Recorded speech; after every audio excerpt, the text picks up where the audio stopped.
I am still just a bill. As your body grows bigger, Your mind must flower. it's great to learn. Cause knowledge You sure gotta climb a lot of steps to get to this Capitol building here in Washington.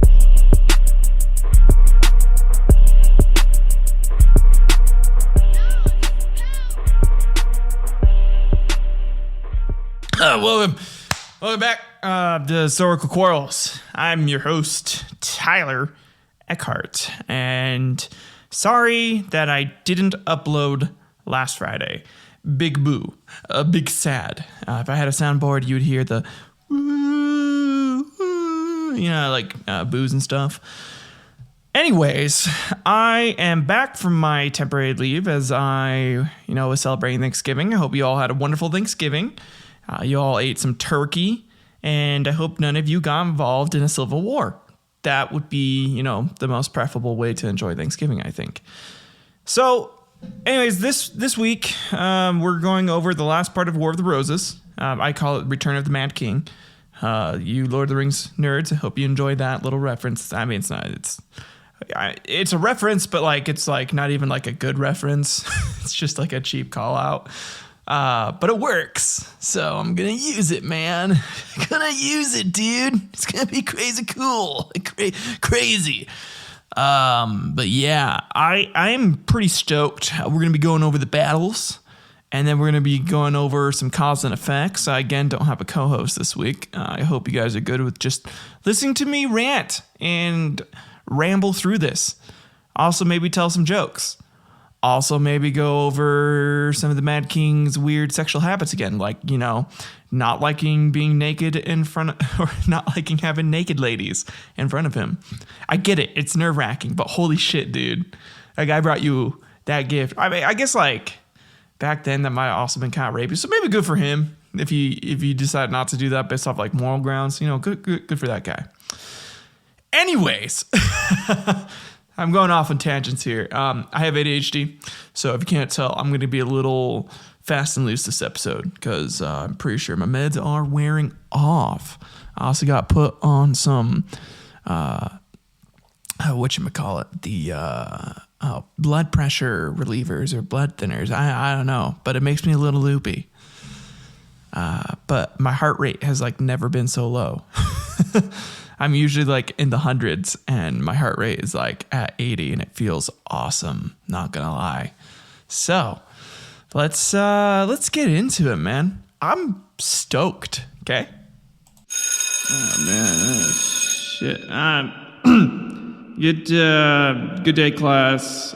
I got a headache. Let's get into it. All right, just sit down and let's get into this shit. So, quick recap. Last week, we went over the first battle, which was the Battle of St. Albany. And the day after that is where King Henry VI decided to have his little Love Day festival. And that pissed everybody off even more. So that brings us into the second battle. So, after the first Battle of St. Albans in 1455, an uneasy peace held in England. And by uneasy, they mean real fucking uneasy because imagine being forced to hold hands with people you fucking hate. And then, you have to, obey that king who decided to come up with that dumb fuck order. I don't know why he wasn't just dethroned so much. Actually, I do know, because of his queen. His queen was vicious, and she was trying to kill everybody that stood in her way. Anyways, attempts at reconciliation between the houses of Lancaster and York enjoyed marginal success. Marginal at best. Yeah, I at the most, I think they, Richard and Henry maybe looked at each other. And that was it. They just shared a glance, and, I bet King Henry was like, oh, well, that's very nice. Very nice of him. I got a nice little glance, and I think everything's fine, guys. We're not gonna have any problems this war now. I'm very lucid again for no fucking reason too. After I made everyone hold hands and shit. Anyways, I'm going to not plan my wife and pretend that it's me when someone else does it, and then I totally have a kid with her. Yeah. However, both sides became increasingly wary of each other, and by 1459 were actively recruiting armed supporters. So, not even 4 years. 4 years later, both sides were like, okay, we need armies. Because, like, I see these guys, I'm pretty sure they're going to try and fuck me up. So, Queen Margaret of Anjou continued to raise support for King Henry VI, amongst noblemen, distributing an emblem of silver swan to knights and squires, enlisted by her personally. She built her own fucking personal army, which is so impressive especially for a lady back then. I mean, like, even a queen, just like, she was so badass. She got her own fucking army, whilst the Yorkist command under the Duke of York was finding plenty of anti-royal support despite the severe punishment for raising arms against the king. I mean, sure, there's like severe punishment, but if you're pretty sure you're going to win the fucking war, why not? Because you're not going to get punished then. Who the fuck's going to punish you when you're in charge? Whatever. The Yorkist force based at Middleham Castle in Yorkshire, led by the Earl of Salisbury, needed to link up with the main Yorkist army at Ludlow Castle in Shropshire. She's definitely not like the Shire and Lord of the Rings. A lot more, gross looking, to be honest. Anyways, as Salisbury marched southwest through the Midlands, the Queen ordered Lord Audley to intercept them. And this is where the Battle of Blore-Heath begins. Audley chose the barren heathland of Blore-Heath to set up an ambush. On the morning of the 23rd of September, 1459, a force of some 10,000 men took up a defensive position behind a great hedge on the southwestern edge of Blore-Heath, facing the direction of Newcastle under Lyme to the northeast, direction from which Salisbury was approaching. Yorkist scouts spotted Lancastrian banners over the top of the hedge and immediately warned Salisbury, because they saw the fucking banners and were like, well, those dumbasses got spotted real quick. I guess this is like before guerrilla war tactics were really used. This is still back in the days of like marching up, loudly proclaiming to your enemy that you're there. It's just fucking stupid, by the way. That's why the Vikings kicked so much ass. They just kind of showed up, wrecked shit, and left. And people were like, they weren't honorable. They didn't fight me fairly. Of course they didn't fight you fairly, you dumbass. Who would do that? Like, honestly, who? It's ridiculous to expect. Anyways, as they emerged from the woodland, the Yorkist force of some 5,000 men realized that a much larger enemy force was awaiting their arrival. Salisbury, instead of disbanding or withdrawing his army, immediately arranged his troops into battle order, just out of range of the Lancastrian archers. To secure his right flank, he arranged the supply of wagons in a defensive langar, a circular formation to provide cover to the men. Fearing a rout, Yorkist soldiers are reported to have kissed the ground beneath them, supposing this would be the ground on which they would meet their deaths. They were prepared to fucking die. Balls of steel that they kept going. I guess it was like, die during battle or die getting beheaded later for, betraying your king. So, either way, they were fucked. God damn. The two armies were separated by about 300 meters on the barren heathland. A steep-sided, wide, and fast-flowing brook ran between them. The brook made Audley's position seemingly impenetrable. Initially, both leaders sought unsuccessfully to parley in an attempt to avoid bloodshed. In keeping with many late medieval battles, the conflict opened with an archery duel between the longbows of both armies. Which, back then, that's very common. You'd open up using your archers, which made no fucking sense to me. I think, honestly, personally, the way I see it, what you do is you send in a fake squad of soldiers. You send in like your horses and shit just to like, have them waste their arrows. Meanwhile, you're having secretly around 500 to 600 men on both sides go around your enemy, and then you surprise attack them from the rear using spears and shit. And then as they're, running towards you, that's when you shoot your arrows at them so you're not wasting as many arrows as they would be. I should be in charge of armies back in the day. I would have fucking murdered everyone. That's a lie. I would have died immediately, I'm sure. But yeah, so after the longbows happened at Blore Heath, this proved inconclusive because of the distance between the two sides. I mean, 300 meters is long. That's like you lift up your fucking bow and arrow, you pull back, and then you pray to God that it goes somewhere and doesn't like fall down on you, because that'd be a long shot indeed. You need like fucking catapults and shit to really hit over there. Salisbury, aware that any attack across the brook would be suicidal, employed a ruse to encourage the enemy to attack him. He withdrew some of his middle order just far enough that the Lancastrians believed them to be retreating. The Lancastrians launched a cavalry charge, like I said, but again, you don't want to actually have people on there. You just send the horses with some dummies on it. Fucking. After they had committed themselves, Salisbury ordered his men to turn back and catch the Lancastrians as they attempted to cross the brook. It is possible that the order for this Lancastrian charge was not given by Audley, but it had the effect of turning the balance in favor of Salisbury. The charge resulted in heavy casualties for the Lancastrians. Fucking duh, because you don't send your men immediately. If you're going to do that, you send fake people to distract while you try and rout your enemy, which is what they could have done. They could have totally routed the fucking Yorkists and like won immediately. It would have been so quick. The Lancastrians withdrew and then made a second assault, possibly attempting to rescue casualties.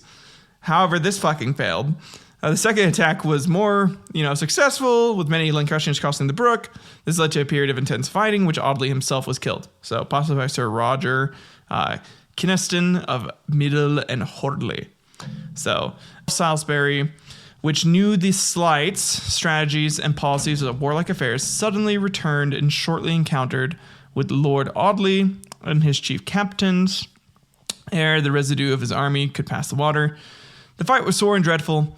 The Earl, desiring the saving of his life and his adversaries coveting his destruction, fought sore for the obtaining for their purpose, but in conclusion the Earl's army, as men desperate of aid and succor, so eagerly fought that they slew the Lord Audley and all his captains and discomfited the remnant of his people. The death of Audley meant the Lancastrian command fell to the second command, Lord Dudley. And this is not like Dudley, like from Harry Potter and shit. This is a very different Dudley. This Lord Dudley kind of sucked. He ordered an attack on foot with some 4,000 men, as this attack also failed, because again, Dudleys fucking suck. Some 500 Lancastrians joined the enemy and began attacking their own side. Oh man, think about that. After your captain's killed, then you get past a fucking Dudley, and you're just like, nah, dude, fuck that. Fuck you guys. Fuck all you guys, actually. I'm gonna start killing my own people. Oh, man, imagine sucking that hard. As at this point, all remaining Lancastrian resistance collapsed, and the Yorkists had only to advance to complete the rout. The rout continued through the night, with the Yorkists pursuing the fleeing enemy for miles across the countryside. At least 2,000 Lancastrians were killed, with the Yorkists losing nearly 1,000, but gaining 500. So, pretty massive W for the Yorks right here. The aftermath, Salisbury was concerned the Lancastrian reinforcements were in the vicinity and was keen to press southwards towards Ludlow. He made his camp on a hillside by Market Drayton that later took the name Salisbury Hill.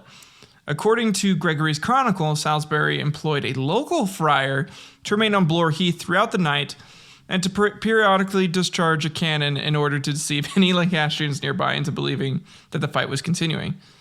Smart, honestly. Keep your enemy fucking guessing. So, after that, we get into the Battle or Rout of Ludford Bridge. This is the third out of 15 fucking battles. Get ready, guys. We're going in depth. Listen, when I say in depth, I mean fucking depth. I mean, this is going to have so much depth and character to it. You're going to be, you're thinking you are actually listening to King Henry VI, Part 3. by William Shakespeare, by a masterclass actor that I definitely am not in, or that I am not. Otherwise, I'd be making way more money, and I would feel way more financially secure in these troubling times. Also, anyone that has lost their jobs recently, I'm sorry, that sucks. Seriously, it's awful. I hope you guys are able to get on your feet. Yeah. Anyways. So, the battle route of Ledford Bridge. In the first pitched battle of the wars, first battle of St. Albans, as we've talked about, Richard York was backed by his brother. Anyways, because of all that, Henry's queen, Margaret of Anjou, suspected that Richard ultimately intended to supplant her infant son, Edward of Westminster, Prince of Wales, and become king himself. She continually plotted and agitated against Richard and the Nevilles, the Earls of Salisbury and Warwick. She was supported by several nobles, many of them the sons of York's opponents who had died at St. Albans. So they're pissed about what the fuck happened at St. Albans, and they didn't like the Yorks were, fucking shit up. Also, by the plots, it is pretty well known she was like sending assassins and other shit towards Richard, and Richard also was kind of badass because he was like either avoiding them or fucking killing them. So, go both of them, I guess. It's very interesting because they're both very smart and very careful opponents with each other. The renewed outbreak of open warfare was precipitated by some high-handed actions by Warwick, who held the post of captain of Calois in late 1458. He had led ships from Calois in attacks on merchant ships from Lubeck and Spain on obscure grounds of acknowledgement of English sovereignty in the Channel to secure plunder to pay his garrison. So he would plunder those fucking ships like a fucking pirate. Through these actions, though these actions infuriated the royal court, they were popular among the merchants, particularly in London and Kent, as they removed competitors for English trade with Flanders. They're like, fuck yeah, dude. Yeah, thanks. Thanks for taking out our competitors. Fucking hate those pricks. We're making more money now. Awesome. Keep fucking people up. I love it. When Warwick was summoned to London to explain his actions before the King's Council, there was violence between Warwick's retinue and his royal household.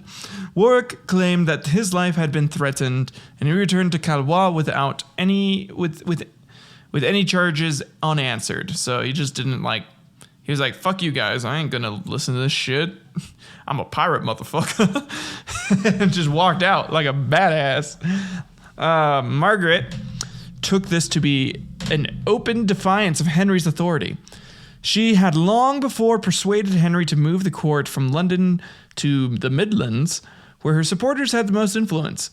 They began mustering their forces and summoned a council to be held in Coventry on the 25th of June, 1459. York, Salisbury, Warwick himself feared that they would be arrested for treason if they went to their opponent's heartland and refused to attend, obviously. They were quickly indicted for rebellion. And this is what caused the other two battles, honestly, because they were, the queen was like, okay, Henry, babe, listen up. I'm going to need you to fucking man up here and use your balls a little bit, unlike you haven't been. That's why I've been having to fuck this fucking Tudor dude over here. The Yorkist forces began the campaign, dispersed over the country. York himself was at Ludlow in the in the Welsh Marches. Salisbury was at the Middleham Castle, North Yorkshire. Warwick was at Calois. As Salisbury and Warwick marched to join the Duke of York, Margaret ordered a force under the Duke of Somerset to intercept Warwick, and another under James Touchet, 5th Baron of Audley, to intercept Salisbury.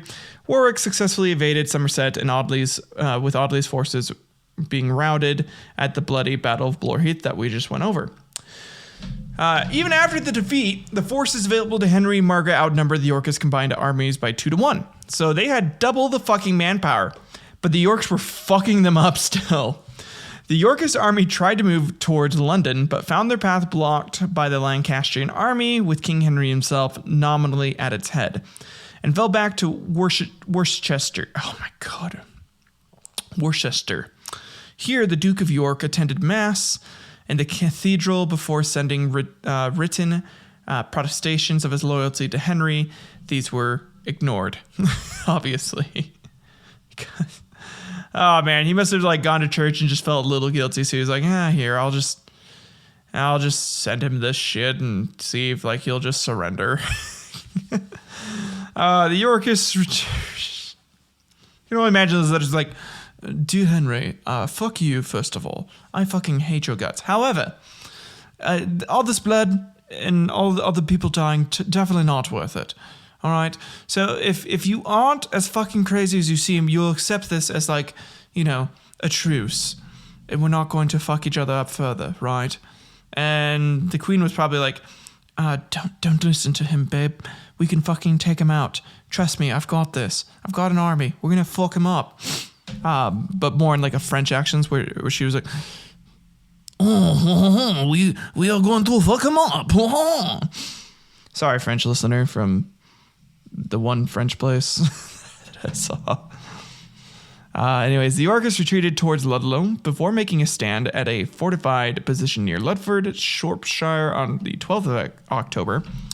Their troops excavated a defensive ditch in a field on the opposite side of the river Team from Ludlow, near the bridge which gave the battle its name.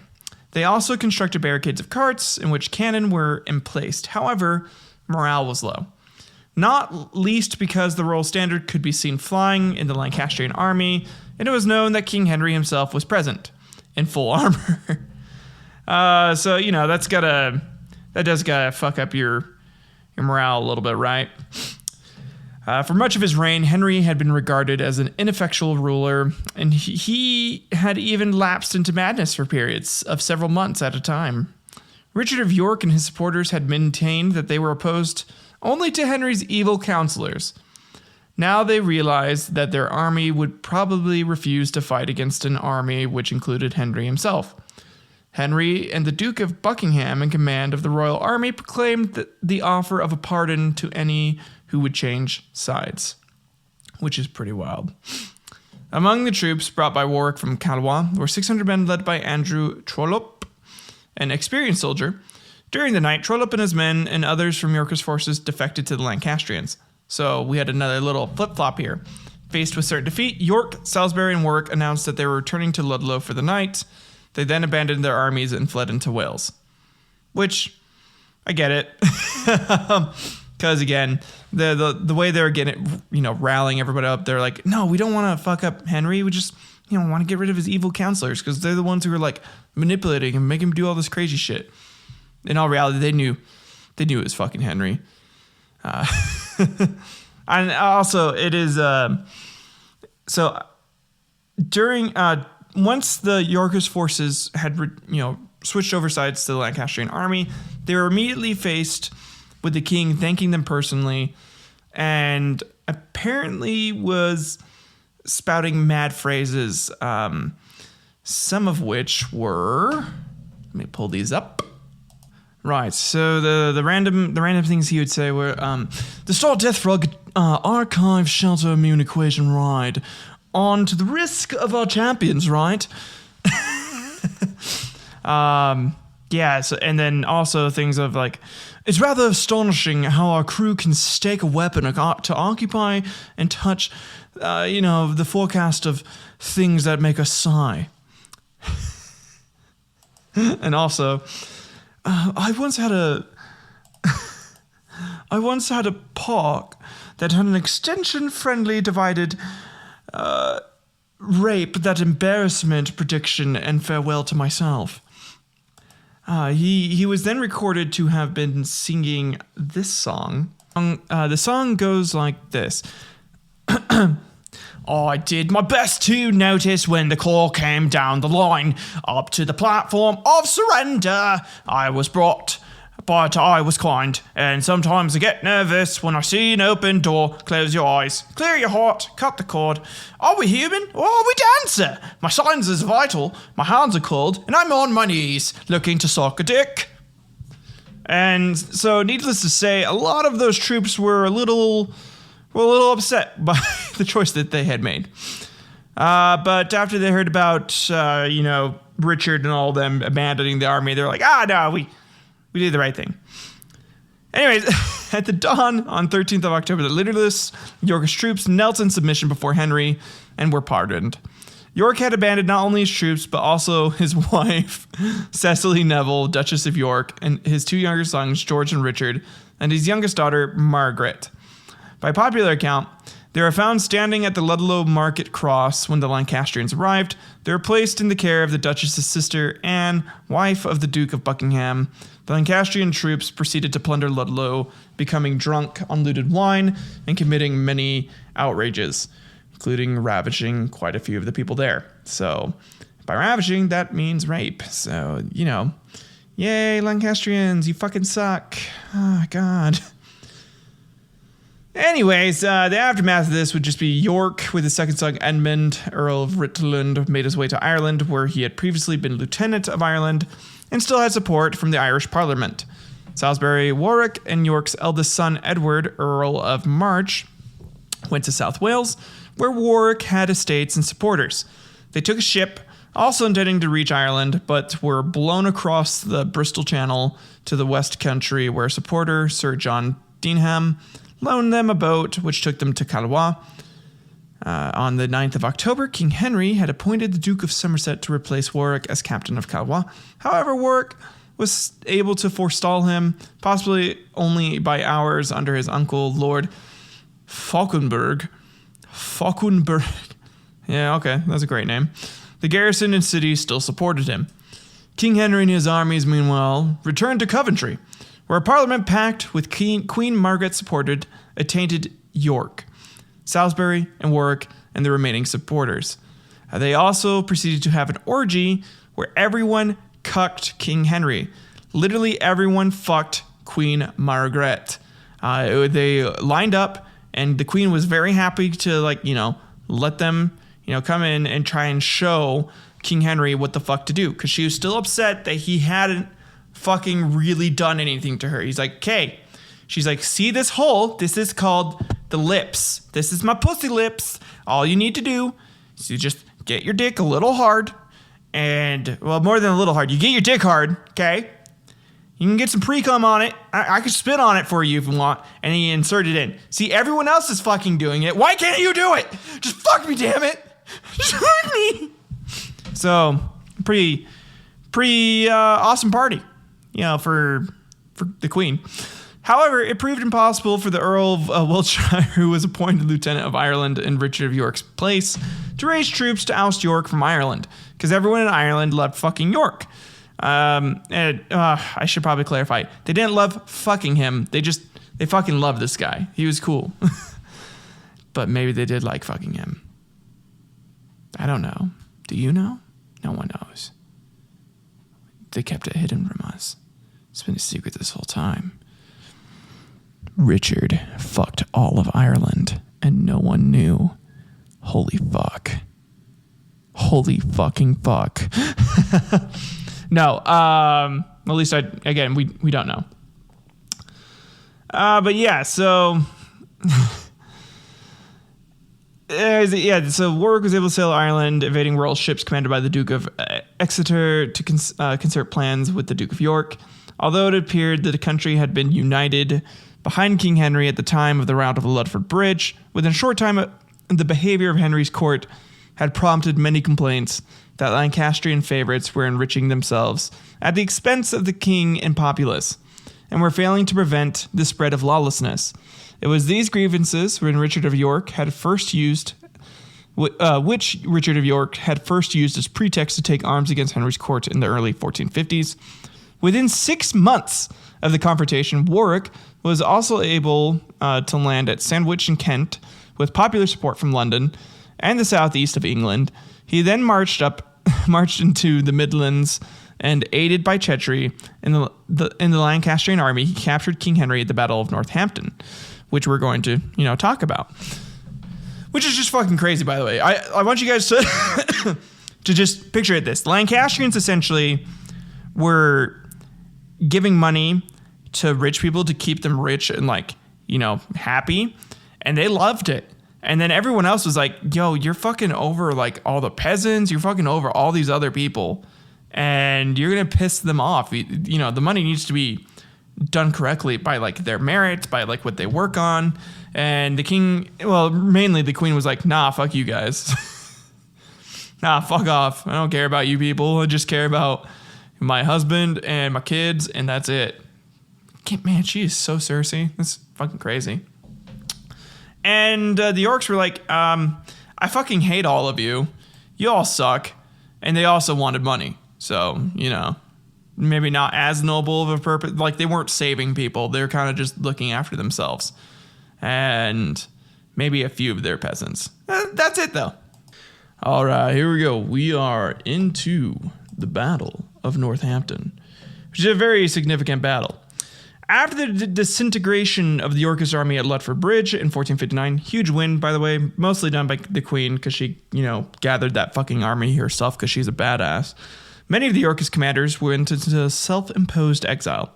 The Duke of York and his second son, Edmund, Earl of Rutland, retired to the relative safety of Dublin, Ireland. His principal supporters, the Earl of Warwick and his father, the Earl of Salisbury, and York's son Edward, Earl of March, reached Calais on the 2nd of November, 1459, where Warwick found his uncle, Lord Falkenberg. In England, the Lancastrians were quick to exploit the Yorkist flight. The Earl of Wiltshire was appointed the Lieutenant of Ireland, and the Duke of Somerset became Captain of Calais. Neither, however, succeeded in occupying their new posts, as the Irish refused to dislodge York, and the gates of Calais remained firmly closed to their new captain, quote unquote, because they were like, no, this guy fucking sucks. You guys are dumb. Anyways, Lancastrians gave Somerset an army to storm Calais, but they first had to cross the Channel. So the construction of a fleet was started at Sandwich in Kent. In January and May 1460, Warwick made raids on Sandwich and stole the ships. In which, by the way, every time I read it, it's like I just think that they're just raiding a giant fucking Subway sandwich. they're stealing fucking, you know, little bacon bits, a little bit of turkey sometimes, you know, because sometimes you want to get like their, you know, like turkey sandwich. I myself am a big fan of their BLTs, but then I do a little bit of yellow peppers. Holy fuck, I want a sandwich right now, actually. That sounds really fucking good. All right, guys, BRB. So I went ahead and got myself a Subway sandwich. Anyways, in June, the Lancastrian invasion was preempted by an attack on Sandwich, which had been reinforced with several hundred Lancastrian troops commanded by Osbert Munford. The Yorkist force under Lord Falkenberg, Sir John Wenlock, and John Dyneham seized the port, capturing troops and armaments. Munford was captured, taken to Risebank Tower, and executed. Warwick left his uncle, Lord Falkenberg, in Sandwich with a small force of Yorkists to act as a bridgehead for his planned invasion of England. So, on the 26th of June, Warwick, Salisbury, and Edward landed at Sandwich with 2,000 men at arms. King Henry VI and his Queen Margaret of Anjou were at Coventry with their small army. Warwick entered London on July 2nd with an army of supporters numbering approximately 10,000, which is pretty fucking dope. The king's forces took up defensive positions at Northampton in the grounds of De la Prée Abbey. They had constructed an artillery fortification in what is now a mixture of public park and golf course. So, if you're ever up there in De la Prée Abbey and playing golf, just remember, thousands of people fucking died there. The position was surrounded by natural watercourses, tributaries of the River Nene. Backed by a palisade and gun positions, the defending army was around 5,000 strong, consisting mainly of men-at-arms. The Lancastrians also had some field artillery. While approaching, Warwick sent a delegate to negotiate with the king on his behalf. The Lancastrian commander, the Duke of Buckingham, replied, "The Earl of Warwick shall not come to the king's presence, and if he comes, he shall die." I imagine he just talked like that because, again, anybody that's the Duke of Buckingham probably does talk like Skeletor or just an asshole. Sorry, it's good stuff. During Warwick's advance to Northampton, he was twice more denied access to the king's person. Once in position, he sent a message to the king saying, at the second hours after none he would speak with him or else die in the field. Legit how it's spelled. At II hours, and it's spelled HOWRES, which I don't know. Maybe that's how you spelled it. Or maybe he was just really fucking bad at spelling. Or maybe he's... is he Scottish? Let's see. Scotland laddie. At the second hours afternoon, he will speak him, or else die in the field. Nah, I can't. Scotland. I forgot how I did it. I did it for one episode. Go back to the Highland suck. The Macbeths and the MacDonalds. Or no, the Campbells and the MacDonalds. That was the one where I did my Scottish accent. It was a little better back then because I was listening to Scottish people the entire time. And at 2 o'clock, the Yorkists advanced. The men were in column, but the hard rain blowing in their faces somewhat hindered them. As they closed with the Lancastrians, Warwick was met by a fierce hail of arrows. But the rain had rendered the Lancastrian collection of cannon quite useless. When Warwick reached the Lancastrian left flank, commanded by Lord Grey of Ruthin, treachery ensued. Grey had his men lay down their weapons and simply allowed the Yorkists to have easy access into the camp and beyond. Fuck yeah, so much betrayal in this war. It's awesome. This treachery was the result of a secret message from Lord Grey to March saying that he would change sides if the Yorkists would back him in a property dispute with Henry Holland, 3rd Duke of Exeter, his maternal cousin. Certainly Warwick had ordered his men not to lay violent hands on ordinary soldiers, especially those wearing the black ragged staff of Lord Grey's men. There may have also been inducements and promises of high office by Warwick. Grey became Treasurer of England in 1463. After this, the battle lasted a mere 30 minutes. Dude, there's so much Game of Thrones betrayal shit in here. I'm like 90% sure George R. Martin read through fucking just this, the War of the Roses, and was like, that's good. Okay, so we'll have the Starks get betrayed here, and then we'll flip around and have the Lannisters get betrayed here again, and fuck them up. Actually, George R. R. Martin's a little higher pitched. I have a high pitched voice, but I don't know. I mean, like, I guess this is my normal voice. I feel like I'm kind of pitching it up while I'm talking for you guys, so. Maybe I could just talk more normal, and it'll sound better. I don't know. Let's see.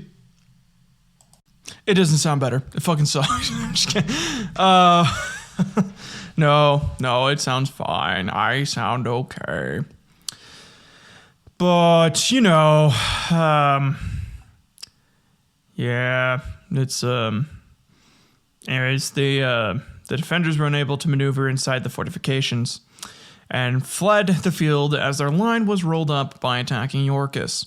The Duke of Buckingham, the Earl of Shrewsbury, Lord Egremont, and Lord Beaumont all died trying to save Henry from the Yorkists closing in on his tent. 300 other Lancastrians were slain in battle. King Henry VI was captured by an archer, Henry Montfort. So, I bet that archer got a ton of pussy that night. I bet he fucking was like, yo, I caught the king, motherfucker. Everyone suck this dick. Everyone suck this dick. Yeah, as one does. Anyway, in the aftermath of this, Henry was found in his tent by Warwick, March, and Falkenberg, showing him proper respect. They escorted him to Delapré Abbey, then Northampton, and finally London, where the Tower garrison surrendered soon after. And this leads us to the Battle of Wakefield. Yo, time for the Battle of Wakefield, motherfuckers.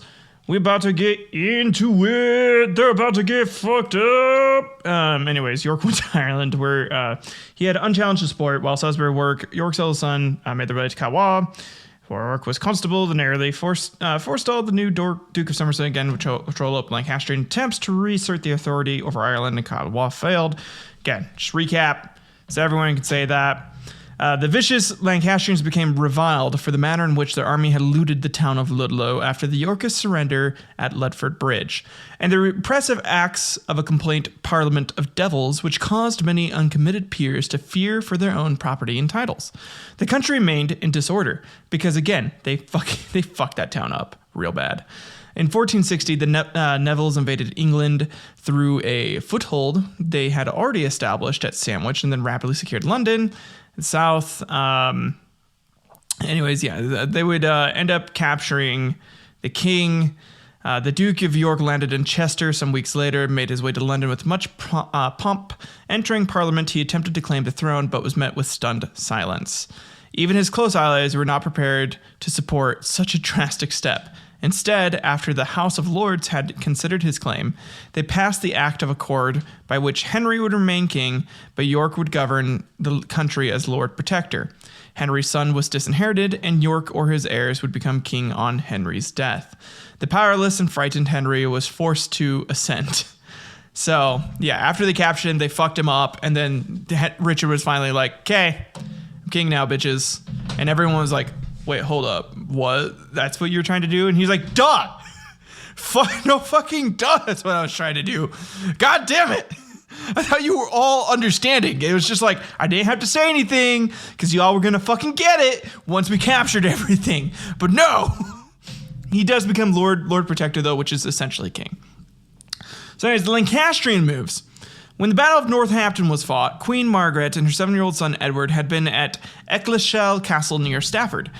After many adventures with brigands and outlaws, again, crazy shenanigans, another shit that happened. I would love to get more into it, but this is already this is 3 parts. I could spend the next 40 fucking episodes talking about all this shit. But I don't want to. And, next week I do plan on talking about the Hatfields and McCoys.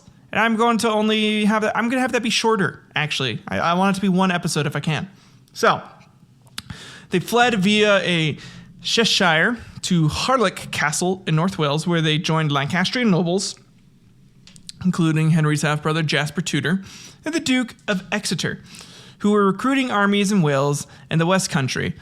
They later proceeded by ship to Scotland, where Margaret gained troops and other aid for the Lancastrian cause from the Queen and Regent Mary of Wilders in return for the surrender of the town and castle of Berwick upon Tweed. At the same time, other Lancastrians were rallying in northern England, many of them, including Earl of Northumberland and Lords Clifford and Ross, had estates and influence in the north. They were later joined by the Duke of Somerset and Earl of Devon. And it's kind of a fucking lame name. You're the Earl of Devon. I feel like it's just he was the Earl of one person named Devon. Which is not true, he's in land, but still. Who brought their forces from the West Country, Northumberland. Clifford and Somerset were the sons of York's and Salisbury's rivals who had been killed at St. Albans. Lancastrian forces mustered near Kingston upon Hull and were said in Gregory's Chronicle to number 15,000. A substantial part of these forces encamped at Pontefract began pillaging York's and Salisbury's estates nearby. So the Yorks go ahead and respond by, if they're faced with these challenges to his authority as protector, York dispatched his eldest son Edward to the Welsh marches to contain the Lancastrians in the Wales and left the Earl of Warwick in charge of London. He himself marched to the north of England on December 9th, accompanied by his second son Edmund, Earl of Rutland, and the Earl of Salisbury. He tried to bring a train of artillery under one called Lovelace, a gentleman of Kent. But bad weather forced the artillery to return to London. So Lovelace, the gentleman of Kent, fucked him real hard there. You'll see later why. York's and Salisbury's armies were said by some to number 8,000 to 9,000 men, but by others to be only a few hundred strong. So there's a lot of debate if he brought just a couple hundred men because he was thinking, this is just going to be a little bit of greeting response, and then we'll get into an actual battle, or if he was bringing an army to try and fuck him up. As York intended to recruit local forces with the commission of array, he had probably underestimated both the numbers of the Lancastrian army in the north and the degree of opposition he had provoked by his attempt to seize the throne. he really did not understand why people would be upset. He's like, come on, guys, what is the big deal? I just tried to take over the throne. I don't understand what the problem is. On an earlier expedition to the north during his first protectorship in 1454, he and Neville's had easily subdued a rebellion by the Percys and the Duke of Exeter. In 1460, not only had almost every other northern peer joined the Lancastrian army, but York's nominal supporters were also divided. The Nevilles were one of the wealthiest and most influential families in the north, and in addition to controlling large estates, the Earl of Salisbury had held the office of Warden of the Eastern March for several years. However, in the Neville-Neville feud, again, whole other feud that we could talk about, another quarrel, the cadet branch of the family, headed by the Salisbury, had largely disinherited and eclipsed the senior branch, sometimes referred to as the Northern Nevilles. Under his great-nephew, the Earl of Westmoreland, Westmoreland had spent several years trying to recover his lands. He had since become too ill, perhaps with some mental disorder, to play any active part. His younger brother, John Neville of Raby, had much to gain by York's and Salisbury's destruction. The Lancastrians were still being reinforced, and so December 16th, at the Battle of Worksop in Nottinghamshire, York's vanguard clashed with Somerset's contingent from the west country, moving north to join the Lancastrian army, and was defeated. And the way that he was defeated is, it just sucked.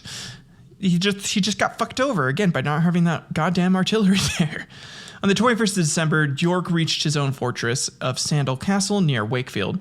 He sent probes towards the Lancastrian camp at Pontefract, 9 miles or 14 kilometers to the east, but these were repulsed. York sent for help to his son Edward, but before any reinforcements could arrive, he sortied from the castle on the 30th of December. It is not known for certain why York did so. One theory was later recounted in Edward's Hall Chronicle, written a few decades after the event, but partly from first-hand sources. In the contemporary Burgundian John de Warren's Chronicle, in a stratagem possibly devised by the veteran Andrew Trollope, half the Lancastrian army under Somerset and Clifford advanced openly towards Sandal Castle over the open space known as Wakefield Green between the castle and the River Calder, while the remaining under Ross and the Earl of Wiltshire were concealed in the woods surrounding the area. York was probably short of provisions in the castle, and seeing the enemy were apparently no stronger than his own army, seized the opportunity to engage them in the open rather than withstand a siege while waiting for reinforcements. Other accounts suggested that, possibly in addition to Trollope's deception, York was fooled by some of John Neville of Raby's forces displaying false colors into thinking that reinforcements sent by Warwick had arrived. By another contemporary account, William Worcester's Annals Rerum and Gillicorum, John Neville himself obtained a commission of array from Richard of York to raise 8,000 men to fight on York's side under the Earl of Westmoreland. Having gathered this force and enticed York to leave the castle to rendezvous with him, John Neville then defected to the Lancastrians. Another suggestion was that York and Somerset had agreed to a truce during Christmas until the 6th of January, the Feast of Epiphany, but the Lancastrians had no intention of honoring the truce. On 3 successive days, they sent heralds to provoke York into premature action with insulting messages that read as, "Man, your dick's so tiny. Dude, I didn't know your dick was that tiny. Holy shit, you got a small penis." And when York moved into the open, because he was like, "No, I don't have a tiny penis. I got a big penis," and he tried to show it all. The Lancastrians treacherously attacked earlier than had been agreed, catching York at a disadvantage, while many of his men were absent foraging for supplies. The simplest suggestion was that York acted rashly. For example, historian John Sadler states that there is no Lancastrian deception or ambush. York led his men from the castle on a foraging expedition, and as successive Lancastrian contingents joined the battle, the last being Clifford's division encamped south and east of Sandal Magna, York's army was outnumbered, surrounded, and overwhelmed. The Yorkists marched out of Sandal Castle down the present-day Many Gates Lane toward the Lancastrians located to the north of the castle. It is generally accepted that as York engaged the Lancastrians to his front, others attacked him from flank and rear, cutting him off from the castle and Edward's Hall's wards. But when he was in the plain ground between the castle and the town of Wakefield, he was environed on every side, like a fish in a net or a deer in a buckstall, so that he, manfully fighting, was within half an hour slain and dead, and his whole army discomfited. Casualties. So besides, Richard of York, there was about 2,500 Yorkists and 200 Lancastrians that were killed. Other sources give widely different figures, from 2,200 to only 700 Yorkists dead. The Duke of York was either killed in battle or captured immediately executed. Some later works support the fulture that he suffered a crippling wound to the knee and was unhorsed, and he and his closest followers then fought to the death at that spot. Others relate the account that he was taken prisoner by one Sir James Luttrell of Devonshire, mocked by his captors, and beheaded. His son Edmund, Earl of Rowland, attempted to escape over Wakefield Bridge, but was overtaken and killed. Just everyone's fucking dying here. It's like the Red Wedding, honestly. Killed, possibly by Clifford in revenge for his father's death at St. Albans. Salisbury's second son, Sir Thomas Neville, also died in the battle. Salisbury's son-in-law, William Lord Harrington, and Harrington's father, William Bonville, were captured and executed immediately after the battle. The Bonvilles had been engaged in a feud with the Earl of Devon and Courtenay family in Devon and Cornwall. Salisbury himself had escaped the battlefield, but was captured during the night and was taken to the Lancastrian camp. Although the Lancastrian nobles might have been prepared to allow Salisbury to ransom himself, he was dragged out of Pontefract Castle and beheaded by local commoners, to whom he had been a harsh overlord, notably having fucked most of their wives. He tried to use the whole fornication under the King Act to actually have sex with their wives, and nobody liked that. So they're like, fuck that, we're going to kill this dude right now. No. No, he didn't, or at least I haven't found anything that states that. The mob may have been led by the bastard of Exeter, an illegitimate son of the Duke of Exeter. Kind of like Ramsay. So... oh man, so many Game of Thrones references. Crazy. Fucking crazy. Among the commoners in York's army who were killed was John Harrow, a prominent mercer of London, described as a captain of the foot. So, aftermath. After the battle, the heads of York, Rutland, Salisbury were displayed over Micklegate Bar, the southwestern gate through the York city walls, the Duke wearing a paper crown and a sign saying, "Let York overlook the town of York." The death of Richard of York did not end the wars or the House of York's claim to the throne. The northern Lancastrian army, which had been victorious at Wakefield, was reinforced by Scots and borderers eager for plunder and marched south. They defeated Warwick's army at the Second Battle of St. Albans and recaptured the feeble-minded King Henry, who had been abandoned on the battle for a third time, but were refused entry to London and failed to occupy the city. Warwick and Edward of March reoccupied London, and within a few weeks, Edward of March was proclaimed King Edward IV. At the First Battle of St. Albans, York had been content with the death of his rivals for power. At Wakefield, in every battle, in the Battle of War, the Roses thereafter, the victors would eliminate not only any opposing leaders, but also their family members and supporters, making the struggle more bitter and revenge-driven. A monument erected on the spot where Duke of York is supposed to have perished is positioned slightly south of the more likely spot where an older monument once stood, but which was destroyed during an English Civil War. A cross in memory of York's son Rutland was erected at the Park Street end of Kirkgate in Wakefield. Archaeologist Rachel Askew suggests that the memorial cross to the Duke of York may be fictional, as the late 16th and early 17th century antiquarian John Camden did not mention it in his description of the location. And guys, that's that was another major battle. So I kind of spoiled a little bit. Edward does eventually become king, but then he loses the throne, and then the Tudors take over. And I'll get into that. I'll get into that a little more. Hey everyone, welcome back.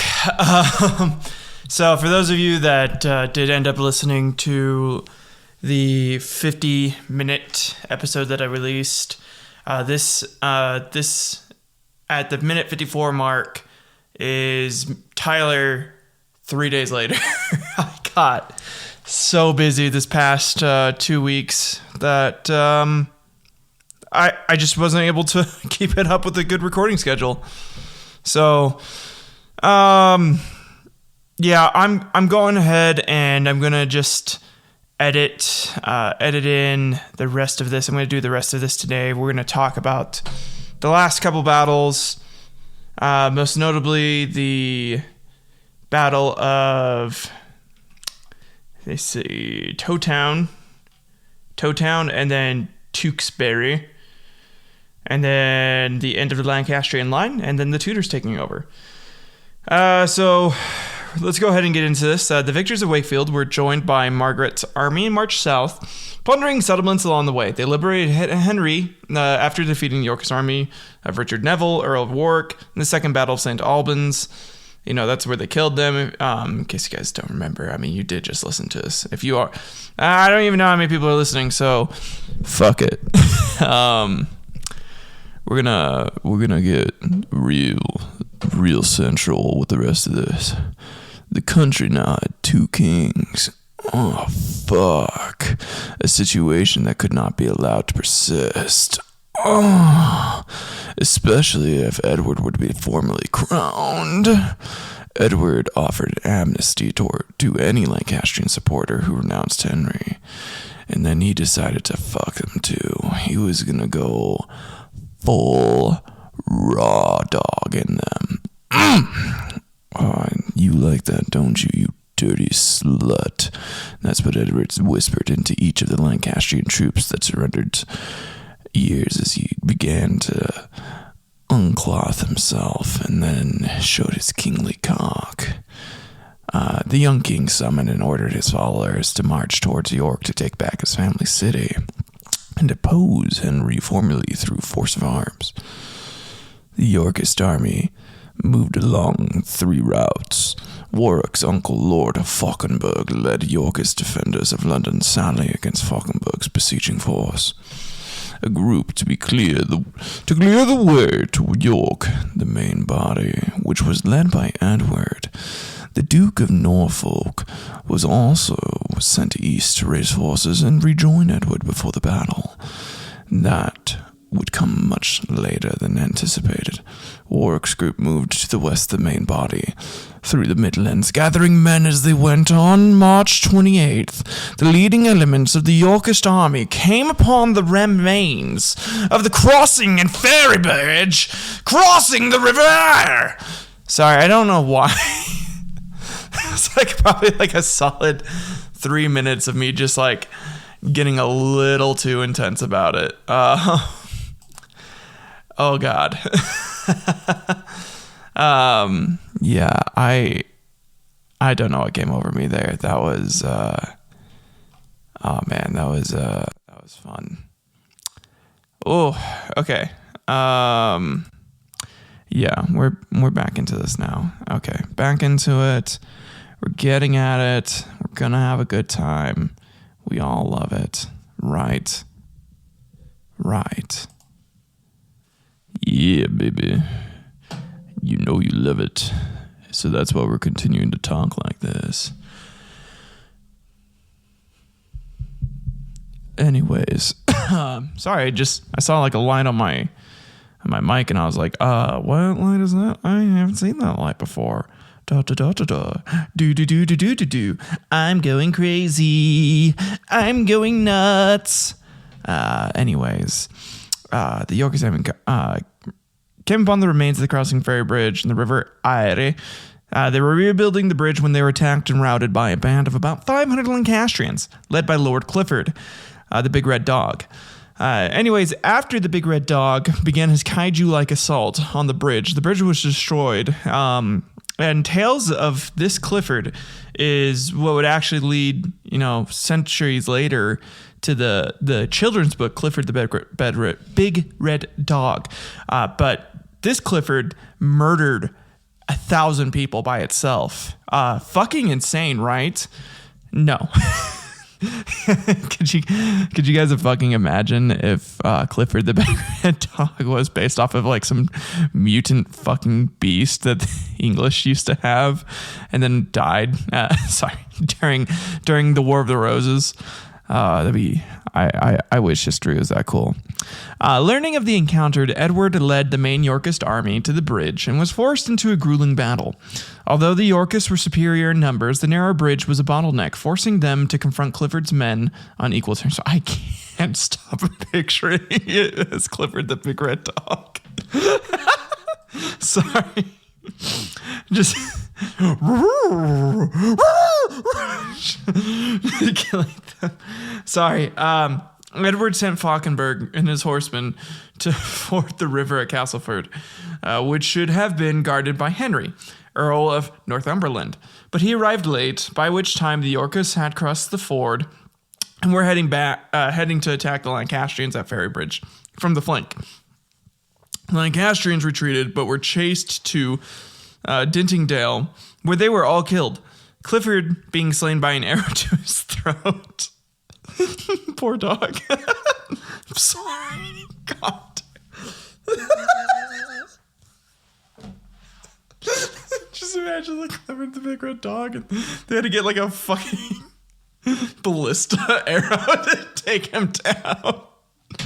Oh man, if any of my listeners are artists, if you could draw 16th, or I guess like 17th century, no, it'd be 15th century, I was right the first time, 16th century Clifford fighting one of the War of the Roses battles, I will, I don't know, I'll suck your dick, even if you don't have a dick, I'll suck it, that's how it works. They retreated. Clifford was killed. Having cleared the vicinity of enemy forces, the Yorkists repaired the bridge and pressed. So the bridge was destroyed. Oh man, just makes the whole Clifford theory even better. The bridge ended up getting just smushed down by his weight. He was too big. God damn it. And pressed onwards to the camp overnight at Sherburn and Elmlet. The Lancastrian army marched to Tadcaster, about 2 miles north of Towtown, and made camp. As dawn broke, the two rival armies struck camp under dark skies and strong winds. Although it was Palm Sunday, a day of holy significance to Christians, the forces prepared for battle because God doesn't give a fuck. He's like, I need this person to be king. I don't give a fuck about Palm Sunday. You better murder your opponents for me. Thus saith the Lord. And I say it through the Pope. Or I say it through whichever king you're following right now. They named the engagement Battle of Palm Sunday and Field, but the name did not gain wide acceptance. Popular opinion favored naming the battle after the village of Towton. Yorkists, let's see, because of its proximity and it being the most prominent in the area. Because again, back then they were like, I don't remember sinning. God will be upset. we can't let him know. We can't let him know that we actually fought on Palm Sunday. Just say it was the Battle of Towton or something. And God's just like, really? You think I don't know already? Lightning! Just kidding. I'm going crazy, guys. I'm losing it today. Woohoo! The armies gathered at Towton were among the largest at the time. Contemporary sources, like Gregory's Chronicle, claim that the soldiers on each side numbered in the hundreds of thousands. These figures are thought to be exaggerated, and modern historians believe that a combined figure of 50 to 65,000 is more likely. Still fucking huge. Like, that's just a ton of people. That's a stadium full of people going at it and killing each other with swords. Bows and arrows, cannons. Good times. Between 1% and 2% of the English population at the time. Analysis of 50 skeletons found in mass graves between 1996 and 2003 showed most were about 24 to 30 years old and were veterans of previous engagements. They also found multiple bruises to their hip bone from being ravaged so much by the Lancastrians. The Lancastrians and the Yorks actually to each other. Okay. they fucked each other for one night right after Palm Sunday, as they knew they were all about to die. And they did it so fiercely and vigorously that they left bruises on each other's bones. Wow. Well, okay. Do what you gotta do, I guess. Henry's physical and mental frailty was a major weakness for the Lancastrian cause, and he remained in York with Margaret. In contrast, the 18-year-old Edward was a tall and imposing sight in armor and led from the front. His preference for bold defensive tactics determined the Yorkists' plan of action for this engagement. His presence and example were crucial to ensure the Yorkers held together through the long and exhausting struggle. His 2.5-foot-long cock. Really?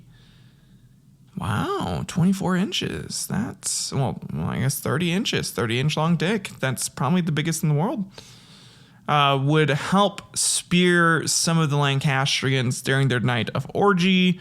He was said to have not been thrusted upon, and this made him more, I don't know, just looked at goodly to like lead, because like no man could like pierce his butthole since it was so tight. And then he was like piercing 2 to 3 dudes at a time. So, you know, good for Edward. Approximately 3/4 of English, okay, you know, the whole orgy thing's nonsense. I know you know that. I'm just having fun.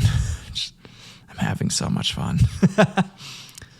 Anyways, after they all fought each other, the Warwick was absent for the battle for the Yorkist leaders, having suffered a leg wound at Ferry Bridge. Norfolk was too old to participate at this point, and his contingent was commanded by Walter Blount and Robert Hone. This may have been an advantage, since he was regarded as an unpredictable ally. Well, you know, that's good. Edward relied heavily on Warwick's uncle, Lord Fauconberg, a veteran of Anglo-French wars, highly regarded by contemporaries for his military skills.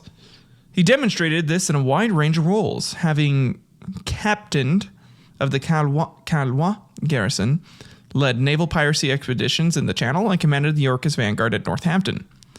The senior Lancastrian general is Henry Beaufort, Duke of Somerset, an experienced leader. Credited with victories at Wakefield and St. Albans, although others suggest they were due to Sir Andrew Trollope. Trollope was an extremely experienced and astute commander who served under Warwick and Calois before defecting to the Lancastrians at Ludford Bridge in 1459. Other notable Lancastrian leaders included Henry Holland, Duke of Exeter, and northern magnates, the Earl of Northumberland, Lord de Ross, and Lord Dacre. Another leading Lancastrian, Lord Clifford, had been killed by an arrow in the throat of Ferry Bridge. Poor big red dog. So after they began deploying, the fighting would commence. Somerset was content to stand and let his foes come to him. The opening move of the battle was made by the Yorkists. Noting the direction and the strength of the wind, Fauconberg ordered all Yorkist archers to step forward and unleash a volley of their arrows.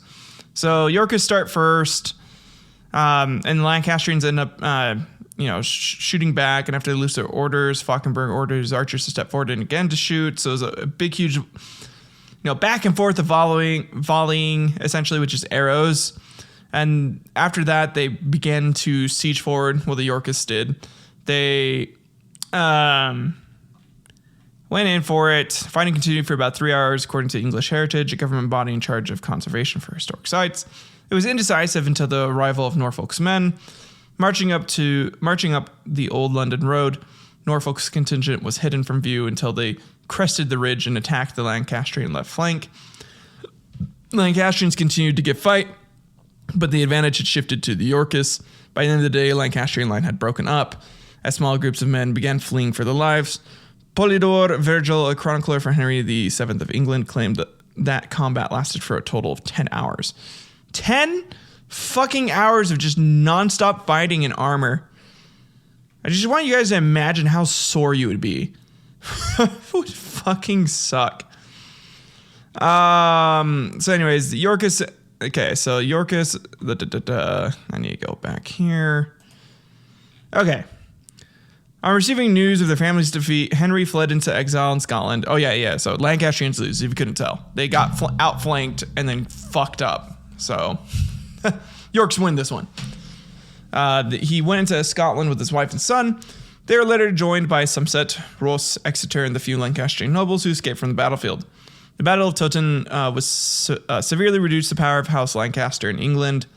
The linchpins of their power at court, Umberland, Clifford, Ross, and Dacre, had either died or fled the country, ending the house's domination over north of England. Edward further exploited the situation, naming 14 Lancastrian peers as traitors. Approximately 96 Lancastrians of the rank of knight and below were also attainted, 24 of them members of parliament. The new king preferred winning over his enemies to his cause. The nobles he attained either died in the battle or had refused to submit to him. Which, that makes sense. I think I'd be more of a fan of, well, fuck it, kill them all. No reason to keep them.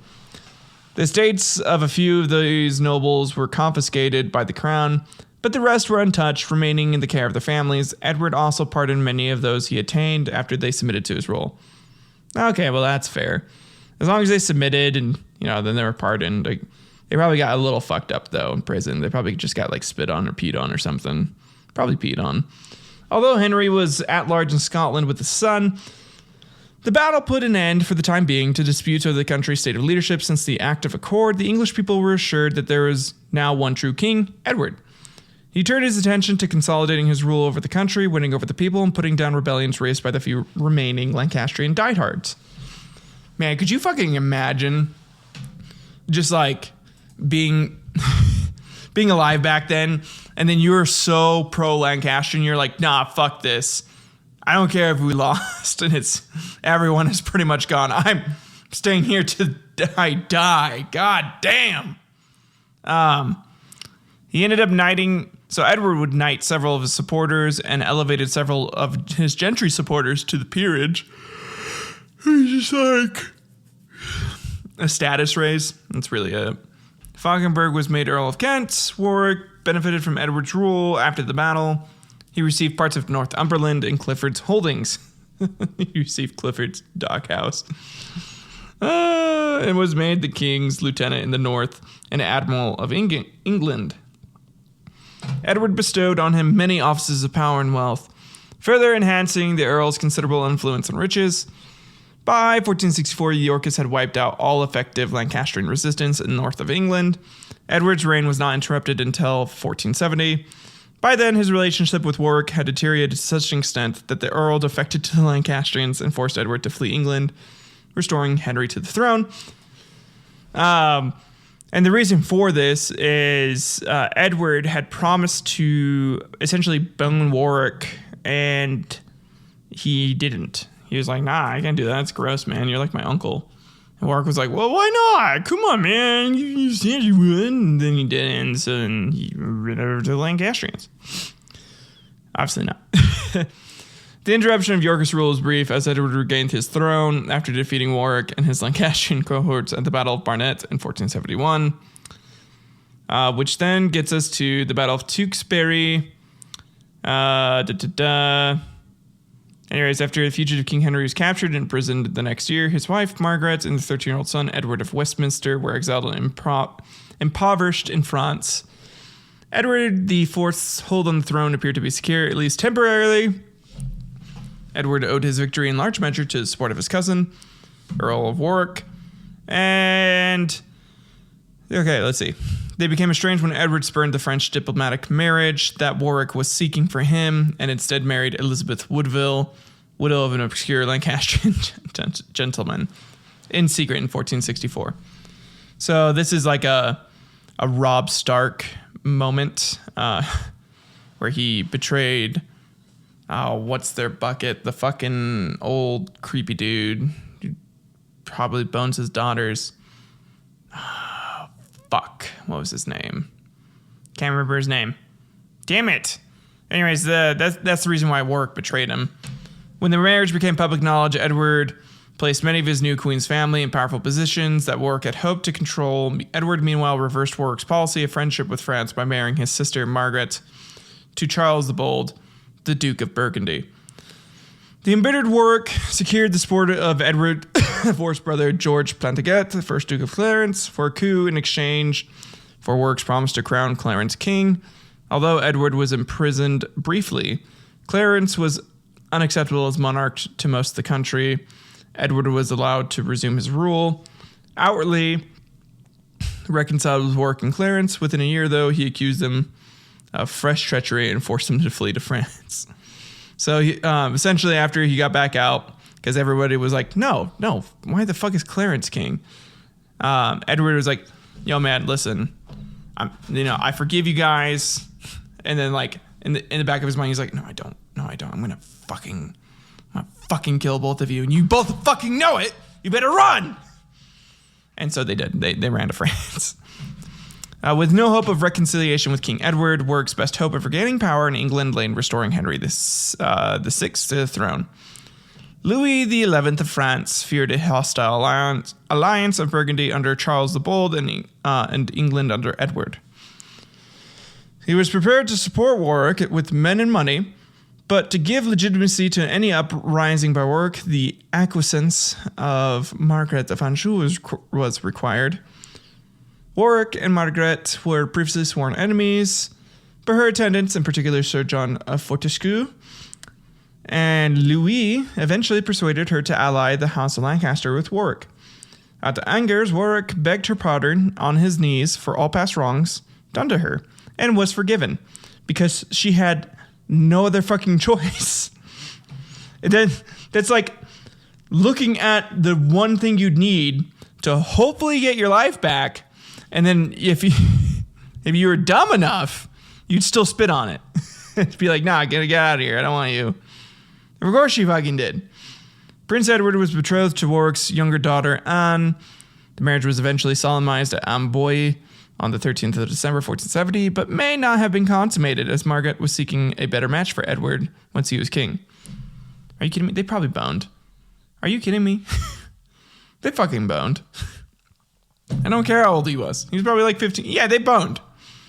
Finally, they swore loyalty to Henry VI on a fragment of the True Cross in Angers Cathedral. However, Margaret declined to let Prince Edward land in England or land there herself until Warwick had established a firm government and made the country safe for them. Warwick landed in West Country on the 13th of September, 1470, accompanied by Clarence and some unswerving Lancastrian nobles, including the Earl of Oxford and, guess what, guys, Jasper Tudor. This is where it begins. The Earl of Pembroke. As King Edward made his way south to face Warwick, he realized that Warwick's brother John, Marquess of Montagu, who had up until then remained loyal to Edward, had defected. At the head of a large army in the north of England, Edward fled to King's Lynn, where he took ship for Flanders, part of Burgundy, accompanied only by his youngest brother, Richard of Gloucestershire, and a few faithful adherents. In London, Warwick released King Henry, led him in procession to St. Paul's Cathedral, and installed him in Westminster Palace. Warwick's position nevertheless remained precarious. His alliance with Louis of France and his intention to declare war on Burgundy was contrary to the interests of the merchants, as it threatened English trade with Flanders and the Netherlands. Because you can't fuck with the Netherlands. People learn that lesson real fast in history, okay? Yeah, actually, I'm kidding. I have no idea what I'm saying right now. I'm so loopy, guys. Like, I'm not even drunk. I'm just loopy. I should get drunk. Nah. It's not even time to get crunk right now. Too tired to get crunk, okay? You can't get crunk when you're that tired. For the rest of this, I'm going to talk this close to the mic, and I'm gonna hope that you all enjoy it, because I am. Anyways, after Clarence had long been excluded from Warwick's calculations, in November 1470, Parliament declared that Prince Edward and his putative descendants were Henry's heirs to the throne. Clarence would become king only if the Lancastrian line of succession failed. Unknown to Warwick, Clarence secretly became reconciled with his brother, King Edward. Dun dun dun! With Warwick in power in England, it was Charles of Burgundy's turn to fear a hostile alliance of England and France that we had talked about before. You know, they were a little worried. About that shit going down because that would fuck them over. And so anyways, he evaded troops of Warwick's brother Montague. By the time Edward reached the town of Warwick, they'd gathered enough supporters to claim himself king again, so that's how he did it. Edward, however, knew Clarence was ready to turn his coat once again and betray Warwick, his father-in-law. He marched rapidly west and joined with Clarence's men, who were approaching from Gloucestershire. Clarence appealed to Warwick to surrender, but Warwick refused to even speak to him because, you know, he betrayed him after he betrayed Edward and then betrayed him again.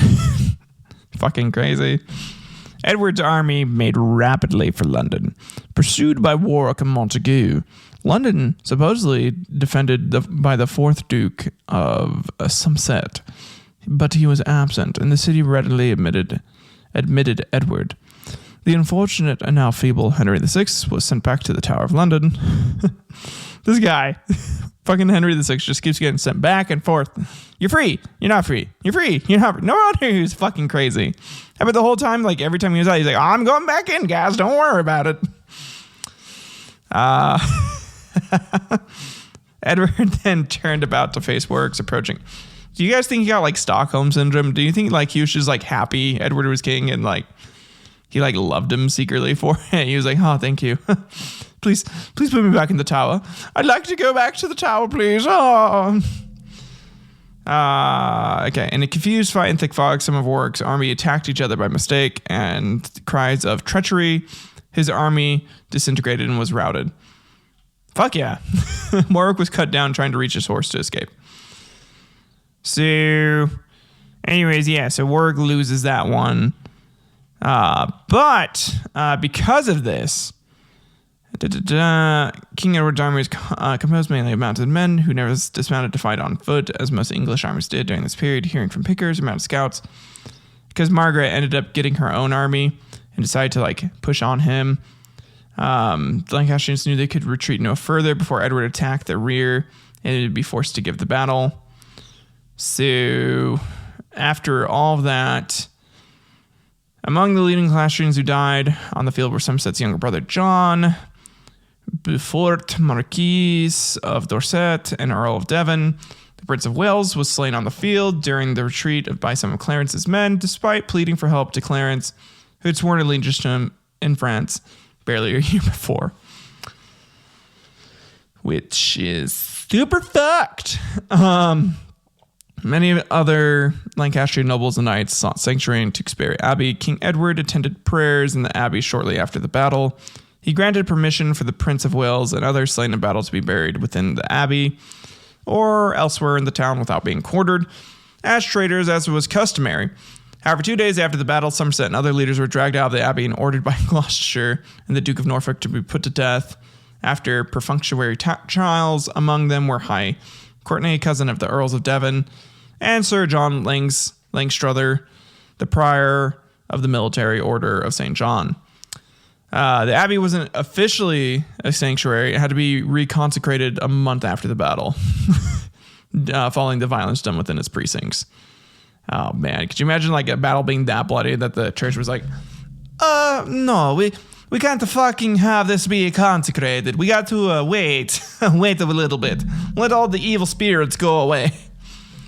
Anyways, a few days later, Queen Margaret sent word from Edward from her refuge that she was at his commandment, essentially giving up at that point. Edward was unable to rest after battle. Lancastrians under Jasper Tudor were still active in Wales, and there was an ineffective rising in the north. Edward went to Coventry in the Midlands to make dispositions against the northern and Welsh Lancastrians and give his army 3 days rest. The most dangerous Lancastrian force, however, was that commanded by the bastard of Fauconberg.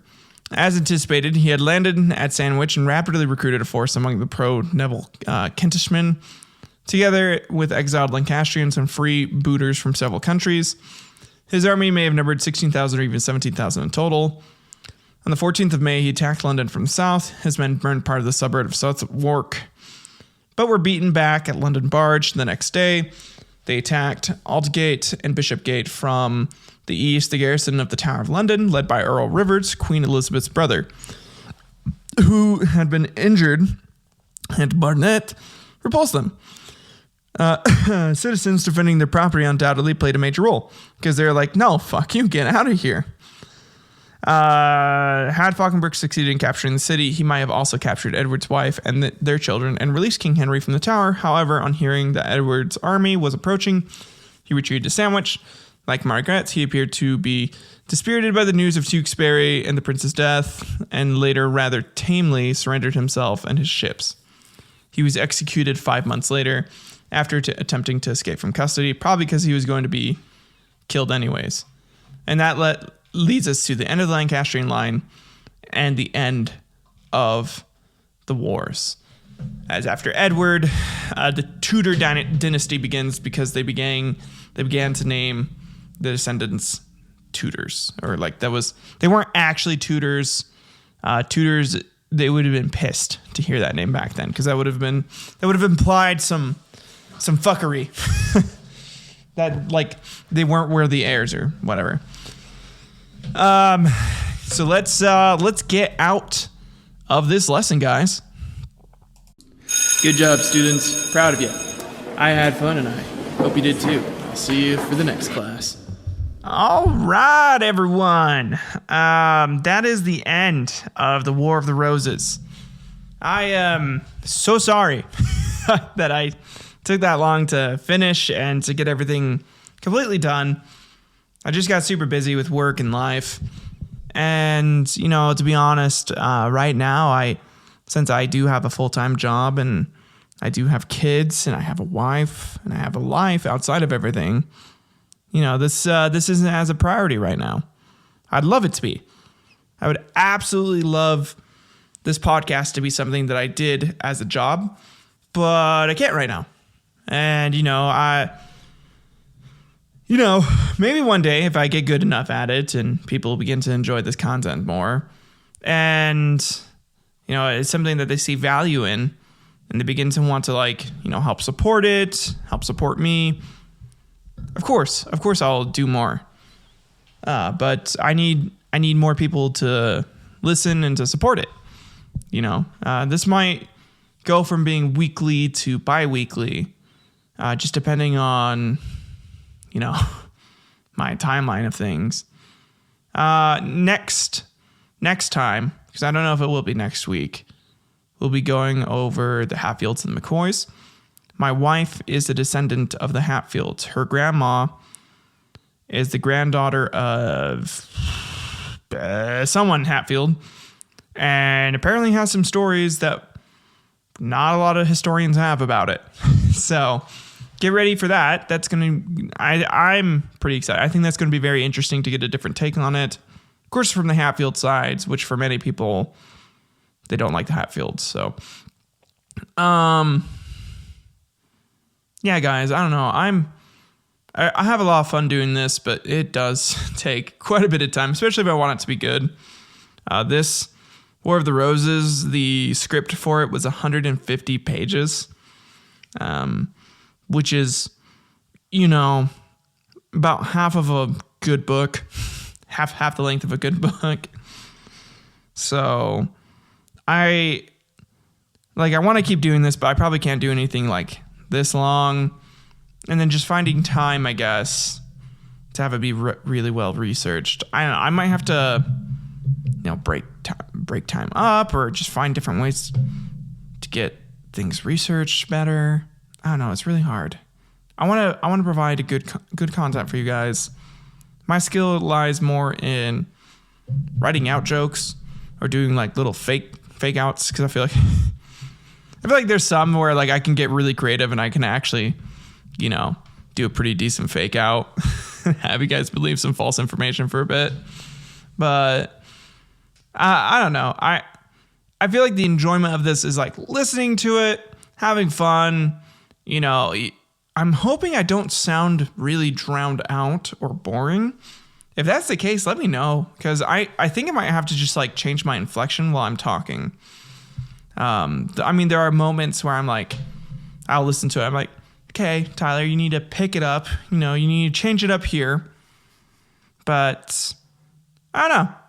I can get better at this. I know I can. I need, I need to change up my fluctuation a little bit, make it, as I'm telling the story, just give it more gravitas, more importance. I don't know. I tried that earlier with doing like the whole, and they did this and this and this thing. So let me know if you guys like that. Let me know what you guys like, what you don't like. I would seriously love some feedback, because I'm obviously not trying to make a career out of this. I have a career. I'm trying to have fun, but it is a hobby, and it's something that I want to get better at, you know, and it's something that I enjoy doing and I'm having fun with. I love writing. I love joking around and just having fun. So, and I know a lot of this is inspired by Dan Cummins and his show Time Suck. And I know I'm not like replacing him at all. And like, that was not my goal at all. My goal was just to have something kind of fun that kind of goes over parts of history that I like, you know, mostly like the petty quarrels or like beef or just like fights in general and wars. I love that stuff. I think it's super interesting. And I think that's how the world really got shaped, was by the wars that we've had throughout history. The quarrels and arguments. You know, like for Robert Hooke and Newton, their scientific quarrels led to a lot of discovery. A lot of things that we use today. So, I don't know. I find that stuff interesting. I think the War of the Roses, if I'm being very honest, didn't amount to a whole lot besides getting the Plantagenets off the throne. I think in terms of battle tactics, there's some interesting maneuvering that went on that would become standard. Other than that, though, I mean, routing and defending were pretty commonplace already. I think the surprise attacks and then like the subterfuge and the political play was very important. So getting people to switch sides became huge and became pretty much the standard. And obviously its effect would be the Tudor dynasty, which would give us, you know, one horrible king and then one really good queen who would change the world, essentially. So, I don't know. Overall, probably worth it, in my opinion. Because Henry VI fucking sucked. So, I don't know, guys. I don't think it would have needed to have been so blunt. Like, they probably didn't need to fight all that much, but maybe they did. They probably could have done a few more assassinations, more Game of Thrones stuff. There was no fucking dragons in this, and that made that boring. Though, Clifford the Big Red Dog was kind of a dragon, if you think about it. He's a kaiju. So, we had a kaiju in the battle. That was cool. But yeah. Anyways, I'm pretty much done. I'm done on this, but I'll probably bring up Clifford the Big Red Dog fighting in the War of the Roses for later episodes. But yeah, guys, please let me know what you like, what you don't like, what I can do better. I don't know. If there's anything that I can practice to, you know, improve on, I'll do it. So let me know. And thank you for listening. I seriously appreciate it. And I seriously appreciate the support. You know, I'm trying to convince my friends and family to support me more. And, you know, I guess it's just weird for them to listen to it because they're just like, oh, that's Tyler. That's weird. So it's different, you know. But yeah, you know, you guys, the strangers, people that I'd love to get to know better and talk. I mean, like my socials are on here. You guys can message me on Instagram or wherever, and I'm happy to respond. I'll do it. I'll respond until I get like big enough where it's like really hard to respond to that many people. But I'll do my darndest to respond to that many people. So, and that's like a big if. I mean, who knows? I might only just have like 20 to 30 people that I talk to like twice or 4 times a month. And if that becomes the case, great. I love the 20 to 30 people that love this too. So, and I'll keep doing that for you guys. But yeah, keep on being interested in this stuff. Keep on researching things, look up stuff yourself. It's fun. It's interesting. I never got taught this stuff in school because I live in America. So, I didn't really know anything about how England's history is really shaped, which is really the prelude to the American Civil War as well, is, because of all of this. So, and then the changing of like religions for the entire country. Yeah, it's crazy shit. Anyways, I'm rambling now. That's probably a big thing I need to work on, is like not rambling and just have like a straight shot here at the end. I just don't know what else to talk about. But yeah, guys, I'll see you in the next one. Get ready for the Hatfields and McCoys, or as I like to call it, Civil War Part 2, Electric Boogaloo. Bye.